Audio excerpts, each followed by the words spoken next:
Bisogno sono 5 chantiers.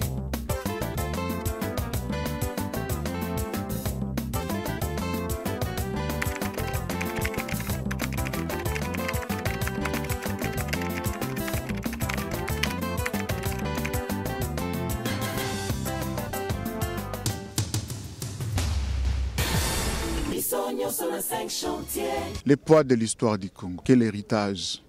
Sur le plan politique, vous avez l'opportunité de parler avec le père de l'indépendance du Congo. L'héritage était très pauvre.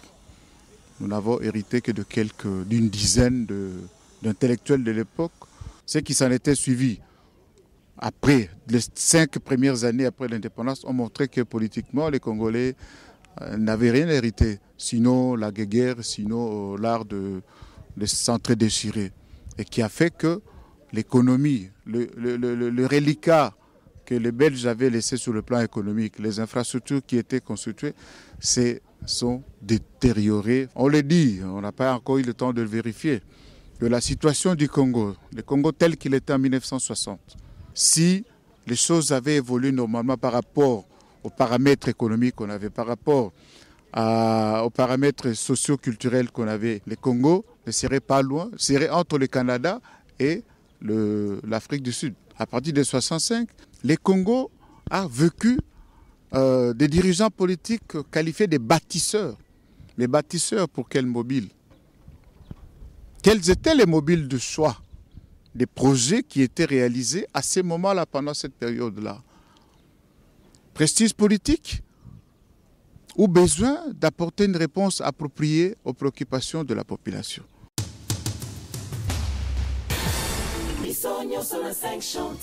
Le président Laurent Désiré Kabila est arrivé à trouver un pays exsangue, un pays qui n'avait aucune base, aucune ressource. Il fallait tout reprendre à zéro. Si on était en mathématiques, on pourrait dire qu'on était vers les Y négatifs. Il fallait remonter vers un certain seuil et répartir. Et ça, il avait réussi à le faire. Cet élan s'est arrêté net avec la guerre qui nous a été imposée à partir du 2 août 1998. Vers alors Joseph Kabila, qui a amorcé le même cap de la reconstruction, mais avec un temps d'arrêt. Lequel temps d'arrêt était nécessaire pour essayer de réunir les conditions nécessaires à la reconstruction de notre pays, c'est-à-dire mettre fin à la guerre, c'est-à-dire pacifier les pays, unifier les pays et créer un cadre politique qui permette un boom.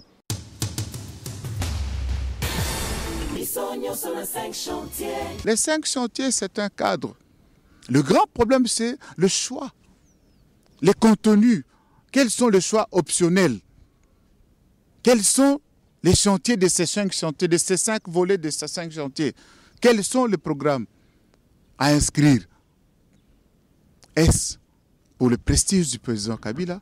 Est-ce pour des besoins électoraux? Ou c'est pour finalement donner des réponses aux préoccupations de la population? Les 5 chantiers, donc, c'est les préalables à réaliser par celui qui connaît les problèmes de Congolais depuis 2001 jusqu'en 2006.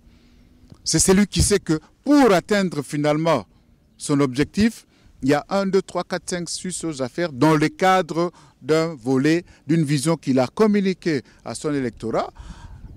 L'électorat a compris que c'était les programmes qu'il fallait, des projets de société qu'il fallait, et lui accorder son suffrage. Et par des mécanismes prévus dans la Constitution, il en a fait part au gouvernement. Le gouvernement s'en est servi comme base pour l'élaboration de son programme. Les programmes communiqués et soumis à la sanction de la population au travers de la représentation nationale a été adopté. C'est ainsi que nous parlons de 5 chantiers de la République. Bref, c'est un cadre. Et c'est pour ça que le chef de l'État dit que c'est l'affaire d'abord de 65 millions de Congolaises et de Congolais.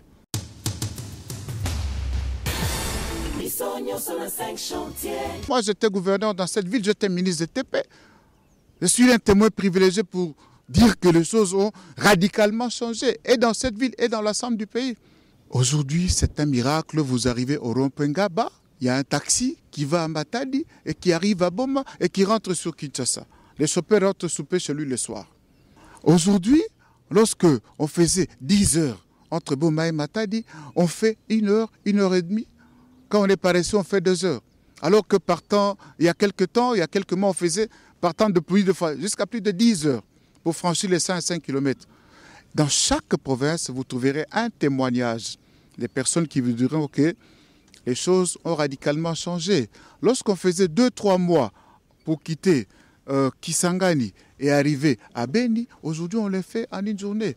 Il y a des taxis entre Beni et Bunia. Il y a la route qui est ouverte qui font que la ville de Kisangani et les marchés sont inondés des produits qui viennent de l'Ituri. Aujourd'hui, on quitte Kisangani, on passe par Beni, Butembo et on arrive à Goma le même jour. Aujourd'hui, on fait Kisangani, Nyanya, Bafouassende et on rentre. Il ne faut pas être aveugle. Moi, je suis un acteur politique, pas des moindres, congolais, qui dit les 5 chantiers, c'est la poudre aux yeux. Mais c'est la meilleure poudre qu'on puisse donner aux Congolais, qu'on puisse jeter aux yeux des Congolais.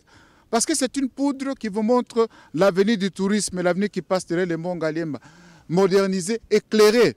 C'est qu'on n'a pas vu alors que ce site était un site présidentiel. Cette route-là, partant de pluie, était totalement coupée. La ville de Kinshasa se transforme.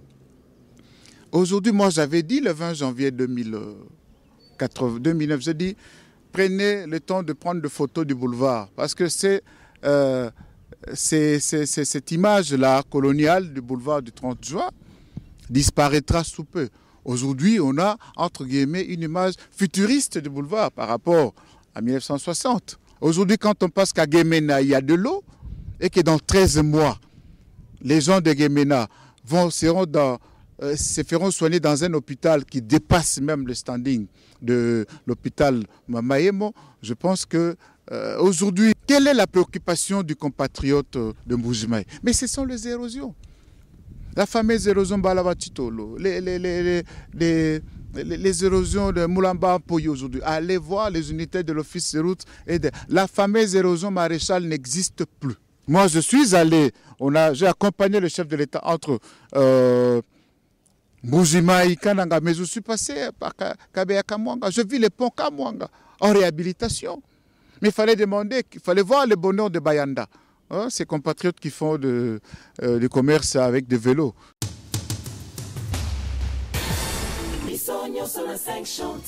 Il nous est difficile, en 2-3 minutes d'interview, dire qu'est-ce qu'on a fait.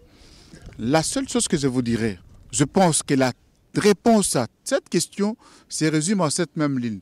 Les 5 chantiers, comme l'avait dit le chef de l'État lors d'un de ses discours d'État à la nation, ce n'est pas la poudre aux yeux des Quinois. Ce n'est pas un rêve. Les 5 chantiers constituent bel et bien une réalité et les 5 chantiers sont en marche partout et au niveau de chaque volet. La santé, mais allez voir l'hôpital. Mais qui savait qu'un jour le PNMLS aurait un siège là? Qui peut aller là-bas? Mais faites passer votre caméra aujourd'hui. Qui saura que c'est Kinshasa? Allez voir aujourd'hui la fameuse clinique internationale de Kinshasa, qu'on disait qui était en train de s'effondrer. Allez voir aujourd'hui. Aujourd'hui, dans quelques jours, nous allons commencer à construire les barrages de Kakobola. Notre ambassadeur en Inde est ici. On va signer l'accord de crédit dans quelques jours. On va commencer la construction du barrage de Katende. Avant juin 2011, on aura commencé la construction de Katende. Mais quel bonheur! C'est dans tous les vols. Moi, ministre des Travaux publics, je faisais 10 heures de temps pour arriver à Kenge. Le lendemain soir, j'arrive à Kikwit, ministre des Travaux publics avec les moyens les plus corsés que l'Office de route avait mis à ma disposition. J'ai fait 2 jours pour partir de Kinshasa jusqu'à Kikwit. Aujourd'hui, on fait un aller-retour. Monsieur, qu'est-ce que vous voulez avoir comme preuve?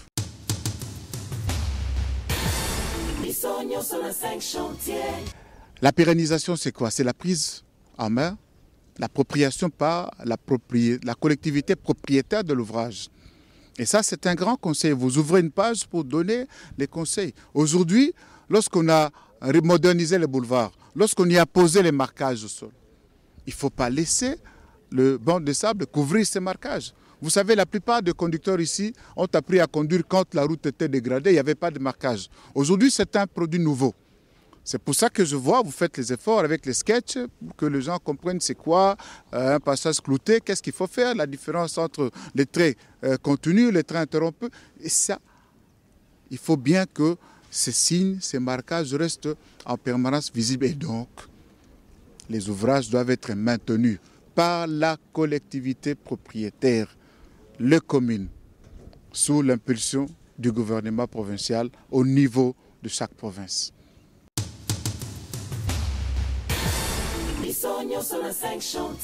Tout naturellement, à tout seigneur, tout honneur, je rends grâce à Dieu le Père qui nous a donné l'opportunité de nous exprimer devant votre petit écran, devant les milliers de téléspectateurs qui nous suivent. Ensuite, je présente mes vœux au président de la République, au Premier ministre et l'ensemble des ministres qui constituent le gouvernement, au directeur de cabinet, à ses 2 adjoints et à tous mes collègues conseillers principaux du cabinet chef de l'État et tous les conseillers qui nous accompagnent dans notre tâche de tous les jours. Le vœu à tous les compatriotes, notamment mes chers Quinois et Quinois, mes collègues de l'école primaire qui sont encore en vie, nous nous rencontrons, tous les collègues de l'université et tous ceux qui croient à cet effort que nous déployons pour que demain on puisse parler de nous, puisqu'on parlera du Congo en bien et qu'on dise que nous avons été l'artisan de la modernisation du Congo, de la transformation des mentalités qui ont permis à ce que le Congo puisse reprendre ses lettres de noblesse et jouer le rôle qu'attendent de lui tous les pays africains, comme le dit toujours le chef de l'État.